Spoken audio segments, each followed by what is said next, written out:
I'm Will Aubrey, and it's time for another edition of the Improbability Engine's After Show, and today we're going to talk about sports movies. My buddy Joe Darnell is here, along with Ed Marlowe. Can I be your buddy in this? And my buddy Ed Marlowe. Yes! Both of my buddies. We're all excited to be here. Today we're talking about sports movies, and I'm going to let Joe go first. All right. Well, I'm not going to go through my entire list, but I am going to go with the one that I think that probably not going to be mentioned by you guys, but should be The Big Lebowski. As a sports movie? The movie revolves around bowling. That's and true. Bowling, as we know, That's is true. the best sport in the SWAC conference. Damn it, Tony! It is a great movie. It is quotable. It is a little lewd. There's parts that you look at and you go, okay, that's probably not good for small children. And if you've got small children, put them to bed before you watch it. But fantastic movie. It's got to be on the list of top sports movies of all time. Man, now that we're going down this route, I mean, now we have to talk about Kingpin. Kingpin. Now, see, I looked. I could only put one bowling movie That's on my list. That's totally fair. And between Kingpin, I mean, if we're going to talk... between Kingpin and The Big Lebowski, you got to go Big Lebowski. Okay. I'm going to let Ed go next. Wow. I honestly, one of my favorite sports movies, honestly, is Miracle. Hockey movie. With Kurt Russell. I'm serious, man. Like with the Who do you play for? With the Al Michaels call, being it's just Tony Irizioni. There's so many of great America. sports movies, and all three of us being sports guys, we've seen hundreds of sports movies, but Miracle is one that just kind of takes me away from sports, and you start watching these college kids, and of course I understand it's a reenactment. This movie is a reenactment of what happened. It's not real. The Miracle game, but based on true events, you've got just this storyline of these ragtag bunch of kids who get their rear ends kicked by the Russians early in the Olympic division series, and then later on come on and beat the Russians and go on to beat, I believe, Finland to win the gold medal. And it's just, I just 1980. We were all college kids once, and I can't imagine going from getting my ass kicked to winning a gold medal in the Olympics. Like the greatest. I got half of that down. Of all time. Yeah, half of that down. Unbelievable. I cannot imagine the gold medal part. And I just think Miracle does a really good job of telling that story. Okay. What are your thoughts, Will? Obviously, we're going with our off-the-wall picks first. Absolutely, because However you want to start, go ahead. There's so many others that are just absolutely fantastic sports movies. My off-the-wall pick is Glory. This is from 1952, directed by David Butler, stars Charlotte Greenwood and Walter Brennan, and it is a horse racing movie. Of course it is. It's a terrific movie and kind of a musical too. Okay. So it's about a girl and her horse, and they go to the Kentucky Derby, and it's really a terrific, heartwarming film with some pretty good songs. Oh, fantastic. All right, so my next one. Real picks this time. Okay, well, Lebowski is one of the better movies that has to do with sports. If I was to pick one that if it comes on, I absolutely don't change the channel. Victory, or Escape to Victory. Okay, this is a movie from the 1970s starring Sylvester Stallone as an American POW who learns the game of soccer with British POWs. They take on the Germans and they escape to victory. It is a fantastic movie. It's just really well done. Michael Caine, Sylvester Stallone, Pelé is in the movie. It's one of the greatest sports movies of all time, and it's just fun to watch. It's fun to watch, whenever you see even the Nazis, who we all know are the bad guys in every movie they're in. Sure. When the Nazi organizer watches Pelé dribble the ball in between the defenders and score a goal against his team, and he stands up and applauds, and everybody turns and looks at him. It's one of those that reminds us again that sports is a unifier. Even if it's not your team, you can appreciate something powerful and beautiful and wonderful. And there's nothing more beautiful than the world's game, soccer. I heard Will is a big soccer fan. Huge soccer fan. I have a list. Soccer's on my list. Soccer is number 1. Cats are number 2. Bad grammar is number 3. Things he loves, but he daren't talk about it. University of Kentucky basketball is number 4. And serial killers is number 5. Things I would get rid of. Yeah, who wants Your turn, Ed. Soccer's at the top of the list? Soccer's at the top of the list. I would get rid of soccer. Soccer's the great. And have the inventor of the, and have the inventor 1978. Have the inventor of the game apologize for having invented it. I don't think God apologizes. I think, another great sports movie. Are we still staying with Off the Wall? No. This is a real This one. is supposed to be real deal. Okay, a real deal sports movie that I absolutely love is The Natural. The New York Knights. I'm a huge fan of that movie. Pick me out a winner, Bobby. I mean, okay. Oh man, the lightning, the bat, dun, dun, Robert Redford, the crash of the light, dun, dun, dun, dun. the love story that's involved there. He gets jilted, shot in the side, comes Dun, back. dun. I mean, good God, Will, he comes back. Your Dun, your dun. age to play baseball? How old are you now? 90, 91? And He's only 87. Okay. Let's not be insulting. He comes all right. back. The Natural's a great movie. I love The Natural. It is a great movie. Having read the book and watched the movie, there are some discrepancies that are pretty major. Sure. Normally, I'm not okay with, but all in all, fantastic movie. And There are iconic films that nobody is mentioning, and I guess it falls to me to mention them. we're trying to go best- off the beaten path. The best basketball movie of all time, Hoosiers. Oh, No questions asked. No, there's no questions asked. The best baseball movie of all time, A League of Their Own. There's no crying. The best football movie of all time, the original Brian song. Oh, come The on. best Will. track movie of all time, Chariots of Fire. Well, I mean, those are all. Come on. I'm not necessarily saying those are wrong. Hoosiers, you're absolutely right. Those are all cliches. Anytime Hoosiers comes on, you have to watch it. Absolutely. I have Gene Hackman. 2 movies purchased on iTunes on my phone for when things get rough and I can't watch what's going on. One of them is Hoosiers. And I'm telling you, I've watched it 900 times. I wore out a VHS watching Hoosiers. It is absolutely the epitome of what a sports movie should be. Yeah, you get the ball to Jimmy Chitwood. I'll make it. I'll make it. And I love the Murray State connection there. Yeah.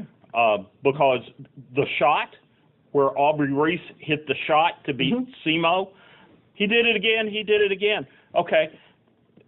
Same circumstance in the huddle. Yep. Coach Anderson wanted to go to somebody else. He was drawing up a play for somebody else because let him be the decoy. They had gotten it to Reese before, so he's saying they're going to expect us to give it to Aubrey. Let's run this other play instead. And Aubrey says, "Give me the ball. I'll make it." And you know what? That I think is a universal thing. I think the biggest story thread in that movie is Shooter, the redemption of Shooter as a guy who at one point said, "I'll make it," and he didn't.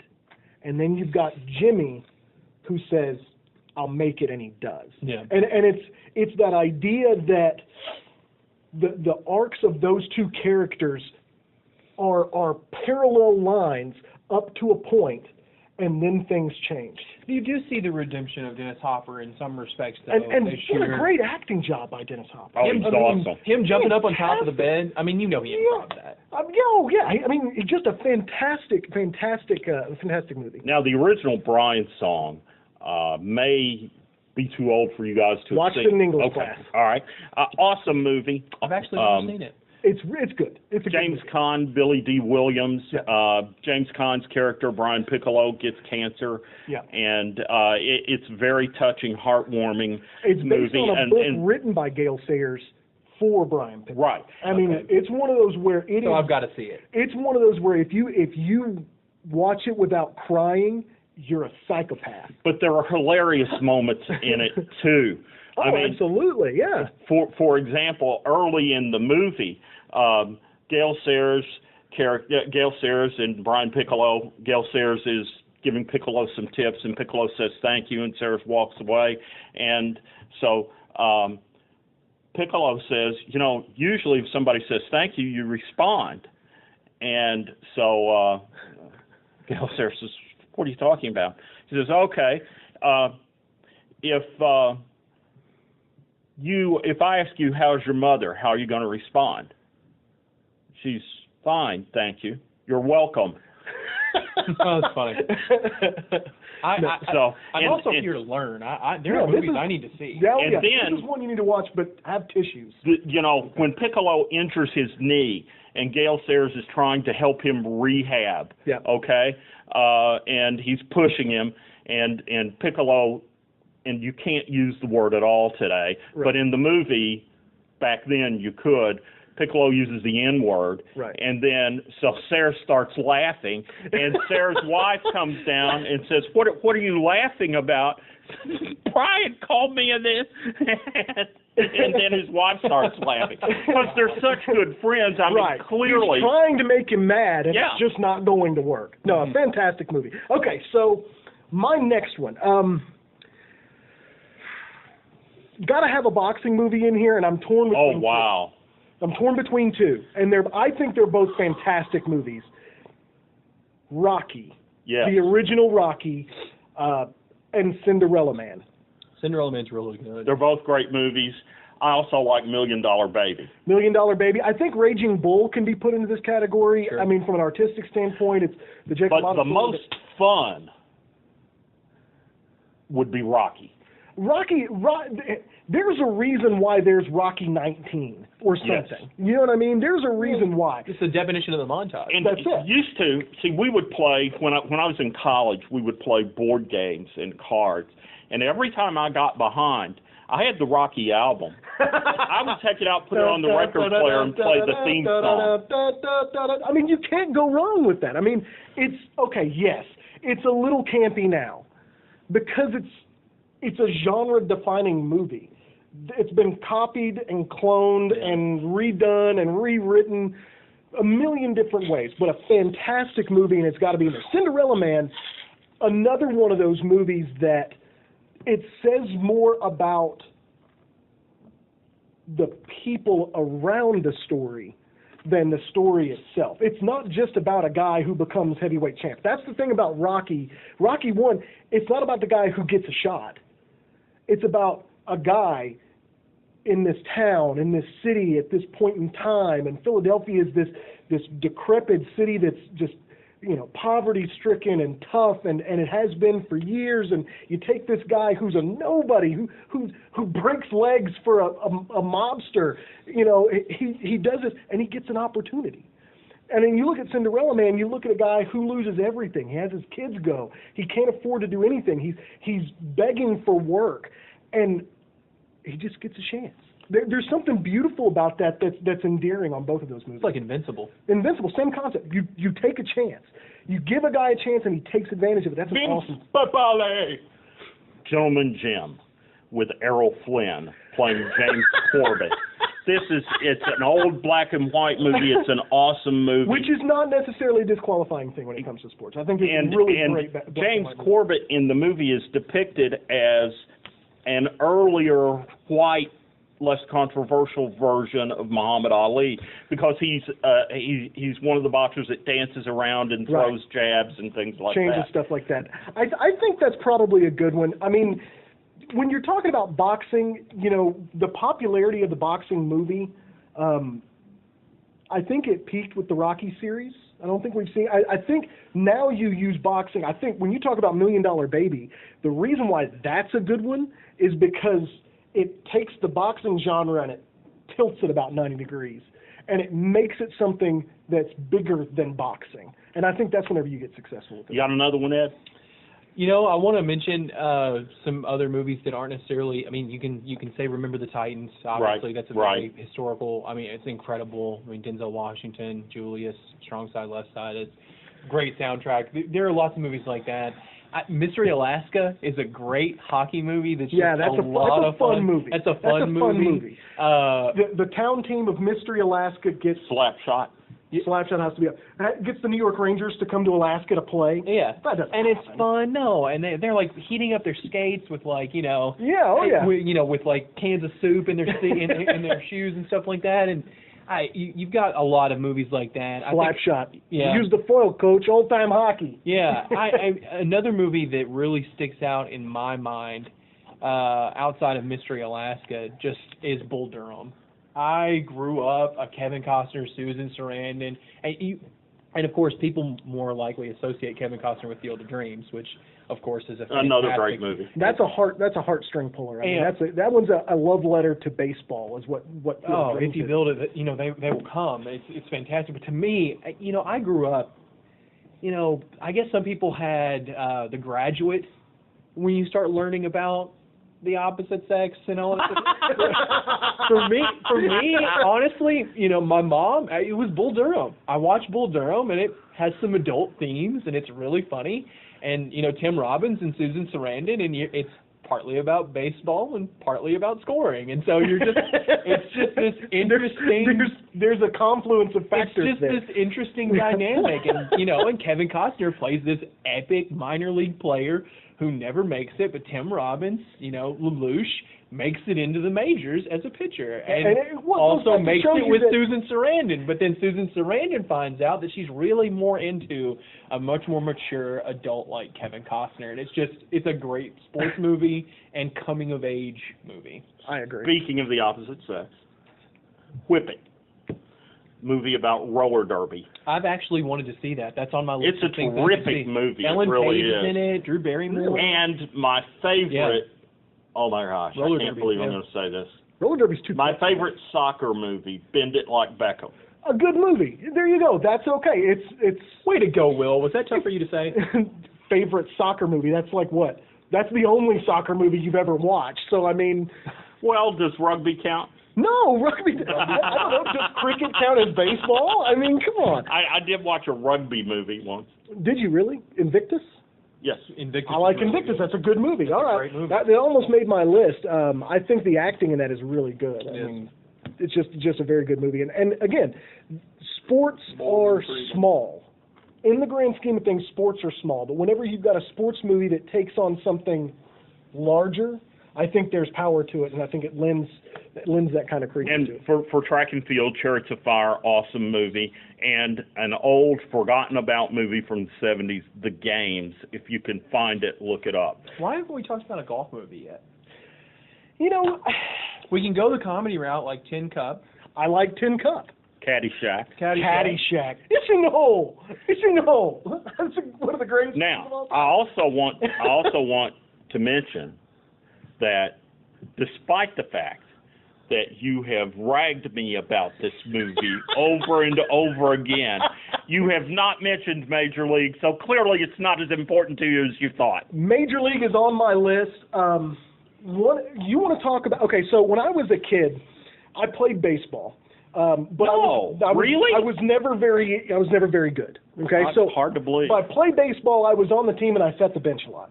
So when I would sit on the bench and everybody else is out on the field, I'd do my Bob Uecker. Just a bit outside.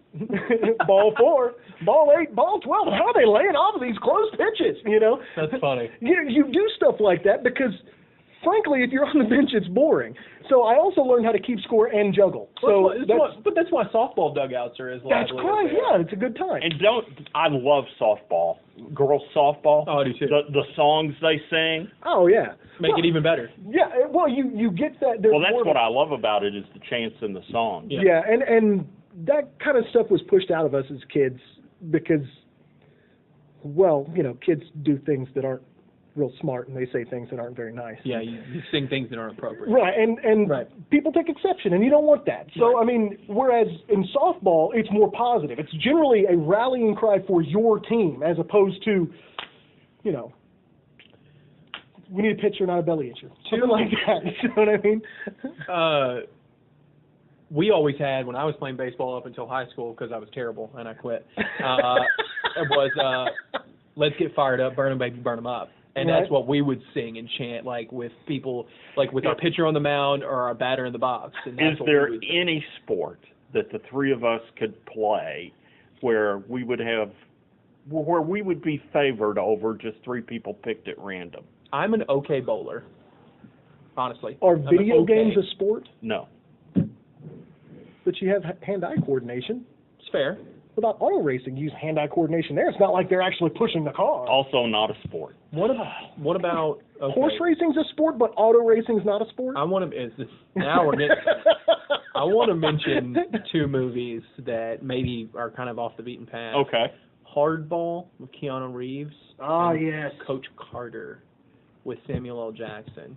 Both kind of semi-based on not necessarily true stories, but things that have happened in inner city culture. I think those are two movies. Seen them or not, those are two movies that I have seen that, to me, when I watch them, they have you want to talk about that transcendent message. Yeah. They have some great moments. They're funny. The kids are good. Some funny moments, but there's some very serious tragedy. Well, poignant and powerful moments yes, that kind of go along just with moments it. that, and not every sports movie, and I like this sometimes, not every sports movie is about winning. Take a look at Friday Night Lights. We haven't even mentioned that. That's a spoiler alert. They don't win in that movie. And it's just, you don't always have to win in a sports movie for it to send the right message. Searching for Bobby Fischer. That's an amazing. A good movie. That is also an ensemble cast that's really unheralded, but Lawrence Fishburne. fantastic. I mean, Lawrence Fishburne's great in that. He really is. Can we talk about? Can we say that chess is more of a sport than auto racing is? Chess was reported on in the sports pages in the 70s. Mm-hmm. NASCAR is reported on sports pages today. Yeah. They saying. have chess teams in high school. They do not have car racing teams. They do. Well, they technically do, and you draft for one another. Well, and I'll take you one step further. There are video game teams now on ESPN. Although, That's true. frankly, can we really call ESPN the Total Sports Network now? I mean, not anymore. Do they even have employees? Does anybody work there? Is it just going to be somebody on the radio looking at the screen going, fly ball? I'm gonna. Can I bridge the what-ism that you guys have in the other segment? Okay, well, I'm gonna go ahead and bridge it. My what moment was yesterday's tweet when ESPN Career Services tweeted out, "What would you do to work at ESPN?" And it was like this big It was PR nightmare. It was like this big. Here's how you get jobs at ESPN, and it got eviscerated to the fact that they deleted the tweet. That's really well, given the fact that they had just fired over 100 people. Right. Okay, so my last two movies are both baseball movies, and the tie that binds the two together is numbers. Numbers are the backbone of baseball. It's a good movie. My first one is 61. Barry Pepper is so good. Great movie. Great movie. Billy Crystal directed it. It's wonderful. You watch it, and it's these two completely different guys, and it's such a. Roger Maris is a South Dakota kid. I mean, he didn't ask for all this pressure. Okay. Barry Pepper did such a good job playing Roger Maris. Oh my God, it was fantastic. And then Mickey Mantle, who is the wonder kid from the day he shows up with the Yankees, a hard partier, playboy. It's just completely different how these two odd couple characters learn from each other and struggle against each other. I have a favorite scene from that movie. Do you? I like girls with small hands. Yeah, I'm sure you do. Yeah, do you remember that? Yeah, I do remember that. So I apologize on behalf of this whole podcast. That is not. I don't endorse that, although I kind of do. Okay, so the second movie is Moneyball. Now, very good movie. This one's a little different for me. This one plays into what I do for a living. A lot of what I do is analysis. It's just what I do. I look at things and have to compare them, and there are things that don't really compare well, so you have to figure out the way to do that. So whenever I'm looking at this, baseball, something I thought I knew and understood for my entire life. This guy's a good hitter. He bats .350. It's Paul Mahler's a heck of a hitter. He's .350 hitter. Or Tony Gwynn, he almost hit .400. But it takes that and changes it and shows you that that's great. Those traditional statistics are wonderful. Sabermetrics, man. But there's more to the game than what we've always seen. There's always another layer of stuff. And being courageous enough to accept the limitations you have and figure out how to win anyway. Brad Pitt's fantastic in it. Jonah Hill's hilarious. It's one of those. Chris Pratt's in it too. Yeah, he is. Chris Pratt is a catcher who has irreparable nerve damage in his elbow and can't throw, and so they move him to first base. It's one of the things we Which player did he play? I cannot remember. Hatteberg, Scott Hatteberg. Scott Hatteberg. So that's right. so they're in Scott Hatteberg's living room in the off season, and it's Brad Pitt and the guy playing Washington. Yeah. Right, the infield coach, who later became the head coach at the Rangers and so on and so forth. And he looks over and goes, "You know, Scott, playing first base is not that hard. Tell him, Wash, it's incredibly hard. Hey, anything worth doing is." It's one of those where an immediate switch. Yeah. And he goes, and Hatteberg looks up and says, "Well, what about the fans?" And Washington goes, "Yeah, maybe we can teach one of them to play first base."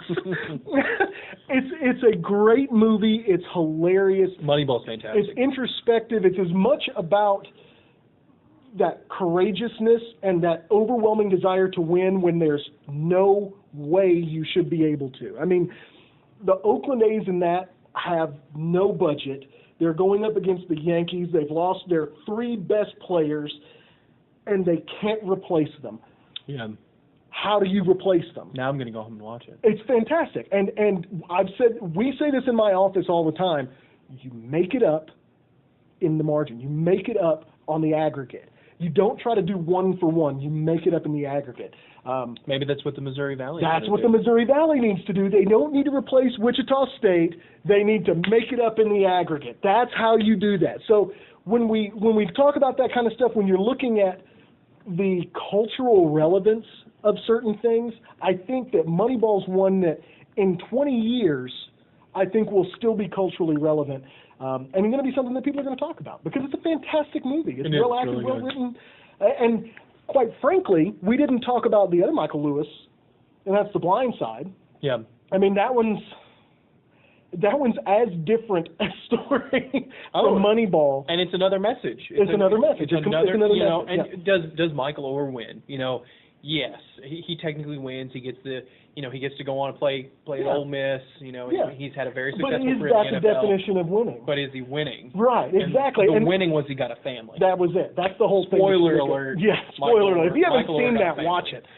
It's great how sports movies can do that, though. Yeah. That they can overcome the ability to win and lose, and how the sport itself is small. It's not big. It's not one of those things that we look at. But when we talk about Invincible, one of the things they talk about is those stories about sports got me through 30 years on the factory floor. Absolutely. Sports have a way to make us overcome the negatives that we deal with. And absolutely. So movies about sports do the same thing. Two more. The Sandlot, an incredible movie. You're killing me, Smalls. I love that movie. Winnie Peppercorn. And I'm going to name 2 more. Okay. Bang the Drum Slowly, which is the baseball version of Brian's song. Yep. And then finally the McConnell Story. Never heard of it. Well, it's a black and white movie. Okay. The McConnell Story. I may have gotten the name wrong on that. I think that's the other June Allison movie. I'm looking for it here. I'll have it in just a moment. While we're waiting, let's mention Angels in the Outfield. Now as a kid, that falls in a triple threat movie from when I was a kid. I went and watched Rookie of the Year. Oh yeah. Angels in the Outfield, and Little Big League. Those 3 movies, they got my allowance. He gave him the twins. Oh my God! He gave him the twins. I always thought to myself, I wonder if I've got a grandpa who owns the twins. I don't, by the way. I asked. They said no, they don't own the twins. No. Although I did get a stick of double mint gum one time. As a huge King Griffey Jr. fan, the end of Little Big League was just both awesome and ripped my heart out at the same time. And you know what? That's what sports do. Yeah. That's how it should be. It was a fantastic. Well, I mean, obviously. Rookie of the Year. Funky butt loving. Yeah. Did he say funky butt loving? Pitcher's got a big butt. The Stratton Story. The Stratton Story, where the guy loses, is it a hand, a finger, a leg? What is he? Is that the one where the guy he loses in a hunting accident and then comes back and makes it to the big league? Doesn't have anything cut off, but yes, he's injured in a hunting accident and he makes it back. It's Jimmy Stewart and June Allison, and Jimmy Stewart's the man. June Allison is clearly the center of the movie. June Allison billed as the girl every girl wants as a best friend, and the girl every guy wants to marry. And growing up, I wanted to marry a girl like June Allison, and I was lucky that I did. Yeah, you did get lucky. You married above yourself, Will. I think we can all agree. Home run. You married up. You married up. I mean, we wish to apologize to your wife, but you married up. Let's just, as a bonus, sports television. I know there's a TV show on sports. Just 1 second. Yeah, go for it. Okay. I haven't seen the movie, but it has to get mentioned because 42 is the answer to everything. 42 is a great movie. It's also the answer to everything. Yeah, we don't have the question. Go on. You have been talking, he's been talking, for the past few podcasts about a new sports television show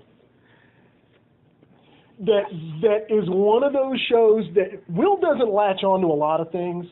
He's a man of many talents. He wears a lot of hats. He does a lot of different things. Well, let's not go too far there. When he brings something to the table, A man of a few talents. I didn't say he was good at it. I just said he did a lot of things. Okay. I do a lot of things. I'm not good at any of them. Okay, so I'm terrible. The last thing that happens is you bring this to the table and you don't let it go. And I want you to talk about it because it stars Hank Azaria and it's hilarious. Brockmire is the funniest show I've ever seen in my entire life. I've heard a lot about it, but I haven't seen it yet. It is incredible. It's on IFC, the Independent Film Channel. Which is how they can get away with some of the things that they put on. You will have trouble finding that channel, but if you look, you can find it. However, you can also get it on Amazon.com. I bought the whole season for $13.99. A steal at any price. That is a steal. A double steal for that one. Now you're advertising for Amazon. I know. Give them some credit. Hey, Jeff Bezos, send us a check, please. Absolutely. But it is a hilarious movie. Hank Azaria plays a failed Major League Baseball radio announcer who winds up as a PA guy for a minor league team. That sounds incredible. It's really good. If we're going to talk about television, two things that I would strongly suggest. And look up, if you need to, look up Brockmire on YouTube because the whole show, believe it or not, is based on a Funny or Die video that they did 5 years ago. I was going to mention two Netflix sports, Last Chance U. It's not exactly family friendly. It has some moments in it that are quite difficult, but the one thing that I will say is it's a great. There's a season 2 that they're working on as we speak. But season 1 follows. Which college is it? It's Mississippi, East Mississippi. Yeah, it's community junior college or something like that down in Scuba. JUCO football. And it talks about how for those players it is the last chance. There are guys who didn't qualify. There are guys who got in trouble with the law. Or there are guys who just didn't have the background to make it, and they've got this last chance. And they put out some pros, man. Well, and I watched all 6 episodes sitting there. Just in one 6-hour stretch. It was unbelievable television. The other thing that I would strongly suggest you watch is The Battered Bastards of Baseball. It is about Bing Russell and the Portland Mavericks, and it's wonderful. And it's narrated by Kurt Russell, and it's just masterfully done. And of course, Brockmire is not family fare either. But if you're in for not family fare and you're a guy, because if you're a girl, you wouldn't like this TV series in all likelihood, look up The League wherever you can find it, because if you've ever played fantasy sports, you will love it. The best part of The League, now I've never seen the show myself, but I've people who tell me about it, and they're like, this is great. One of these days I'm going to watch it, and I'm going to watch it from start to finish, because frankly that's what I do now, is I binge. I don't watch things as they come out, because I don't like waiting. So one of the best promos was after the Super Bowl. They're all at the beach, and he's got an open beverage in one hand. And he goes, "Hey man, let me have that." He goes, "Okay, I'll throw it to you." He's like, "No, just hand it to Marshawn. He can run it over here to me. Just hand it off to Marshawn." Marshawn's like, "Yeah, I got it. Just give it to me. I'll take care of it." And the guy goes, "No, I'm going to throw it." And he goes, "No, just hand it to Marshawn." And Marshawn's like, "For real, I got it. It's right there. It's not even far. I can do it." The old 1 yard. And it was the funniest thing because everybody who follows football knows the Seahawks did not hand the ball to Marshawn Lynch. Instead, they threw it at the 1-yard line. It was picked off, and they lost the Super Bowl. Marshawn Lynch, the greatest running back in the league that year, can't get the ball from the 1-yard line. They want to throw it. Mistake. But Go Patriots! Fantastically parodied by the league. Just one of those to watch. Do you guys have anything else? I mean, have we exhausted all sports movies? I mean, good Lord, we haven't even gotten like 30 for 30 documentaries or anything there's crazy so like many that. more sports movies to mention. I mean, The Guru of Go, which is one of my oh my gosh, I love that. I mean, so good. Why haven't we mentioned The Longest Yard? Both versions. The funniest part about those is Leatherheads. That's pretty funny too. Yeah, that's pretty good. I Yeah. mean, we didn't even talk about a lot of it. When we talk about Slapshot, Slapshot's one of the. It's a guy trying to con his way into keeping a team in a town. What a great idea! We haven't even talked about, what about Pool? The Hustler, Rounders. Rounders. Those are the two movies that I'm thinking of. Great poker movie. One of those that another one is very quotable. It's well acted. John Malkovich plays a Russian gangster, and it might be the greatest role since he played himself in being John Malkovich. Yeah, it's fantastic because his accent is really good. We haven't mentioned Days of Thunder. Oh, we haven't mentioned. There's so many other. I mean, there's other NASCAR movies. There's just so many. There's so many that are out there. You know what? Anybody who has some sports movies that we missed, or if we did not give your sports movie enough rep, hit me up on Twitter @RacerJoeD. I'll answer them if I think you're worthy, and we'll go from there. Well, maybe we'll talk about it next week. You never know. We'll bring him back. We'll bring Marlo back, and we'll talk about it at some point. You never know. Feel free to put it in comments here at the YouTube video. Anyway, Absolutely. That brings to a close this edition of the Improbability Engine. Hi, it's still Chad Clarabelle. Say, from what I hear, you've got Glory's career all staked out. Graham thinks it's silly, but I like to dream about it. Good foal fires any horseman's imagination. I like to dream about some of mine. You have so many, it must be like counting sheep. Whoa there, now don't you call them sheep. Remember giraffe blood? Oh, I didn't mean it like that. You know, we're gonna miss you. Farm's never complete without Miss Tilby's trailer. I guess Tollbridge is sort of our home. I mean, it's where we start out from every year. Mighty nice of you to let us park here. When your grandma sold her farm, Aunt Martha and I asked her to tie up here anytime. We like it that way. I hate to see you go, Clarabelle, but I think Miss Tilby's waiting.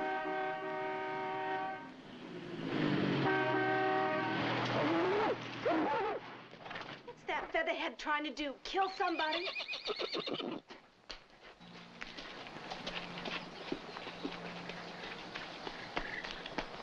Don't you know anything? Driving so fast around horses, why you might... Here we go again. Clarabelle, this is Candy Trent. Kindly omit the formalities. I can't say I'm sorry, because you were breaking every rule in the book. That's Candy's specialty. What's the big rush? Well, we have a date that's an hour old right now. Coons, I forgot. Look, can't you go on without me? You know they wanted both of us. Get in. There's always some colt or filly on this boy's mind. How he manages to keep track of them all, I really don't know. Goodbye, Clarabelle. Don't worry about Glory while you're away. She'll get the best of care.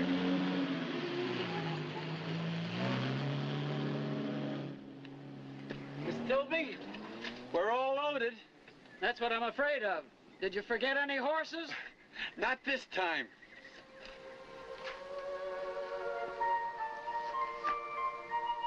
Goodbye, Glory. Clarabelle! Clarabelle!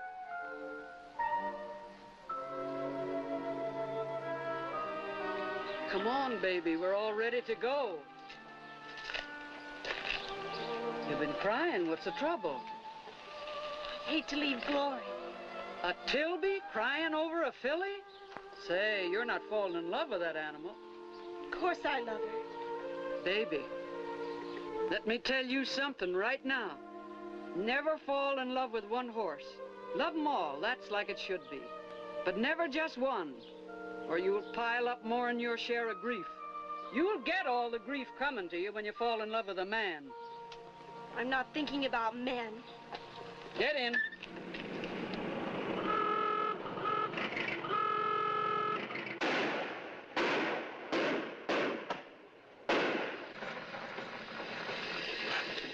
Couldn't let you get away without a goodbye, Clarabelle. I'll be seeing you around, one track or another. That's about as nice to look forward to as a hangover. I wasn't talking to you. That's something to be thankful for. All us button in, ain't you? Just like you was with Getaway.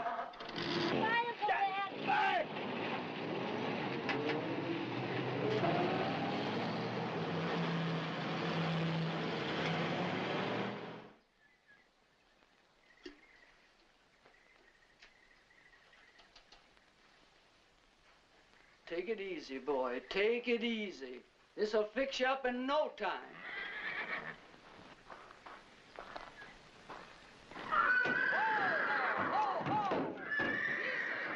Easy. Whoa there. What's got into you all of a sudden? Easy now, easy. Can I lend your hand? I take it all back. You got every right to kick. No, I don't need your help. I want this animal to get well. For the love of... Ha ha! Where'd you steal a new set of threads? I'm training for a new owner, Grist to Chicago. Mr. Chadman set me in. What's Chad got against him? This Grist is working on his 10th million. He'll be back working on his first when you get through with him. I ain't gonna let you itch me again. I ain't gonna. I ain't gonna. No. Things were tough enough, and now you have to show up. Whoa. Mr. Tilby, about this feed bill of yours for $50. See Joe Page, my foreman. That's his department. Well, Joe's been playing hard to get. I hope you can see your way clear before the end of the week. Otherwise, oh, heck, Miss Tilby, business is business.